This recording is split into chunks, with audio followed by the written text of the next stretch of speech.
Hello everyone, my name is Wyatt Lowe and I'm graduating from Whitnall High School and will be earning my Youth Apprenticeship certification from GPS Ed. Being in the GPS Ed program for 2 years has taught me a lot of different things. Some of the experience I've gained are knowing when to be professional and when not to be, and also how to work hard in and out of the classroom thanks to Pierre and Rocio and also my parents. In my job experience, I have learned valuable skills such as maintenance, assembly, and CNC operating. But I think one of the most valuable skills that I've learned are social skills I've learned from work and in the classroom. Communication is one of the most important things I've learned. And I've also learned how to talk professionally to people and have gained more confidence in myself. In the classroom, 2 main things that have stuck with me is the importance of making a resume and getting my CPT certification. That was tough.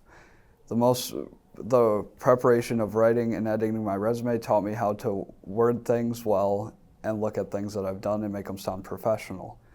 Earning my CPT certification took a lot of hard work, but it was worth it. I was proud of myself once I got it done.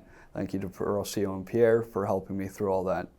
For the future, I have 2 options. The first is to continue working in the manufacturing setting and possibly getting a 2-year degree. The second option is to finish my enlistment process and go into the Marine Corps. Either pathway, I know I'll be successful from the lessons I've learned in the GPS Ed program.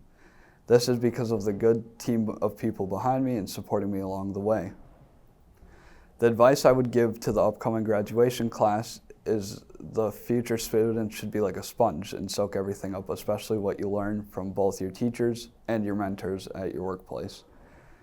I've really appreciated my time at the GPS Ed program, thanks to the GPS Ed staff and my mentors at Acumatic, and most importantly, my family.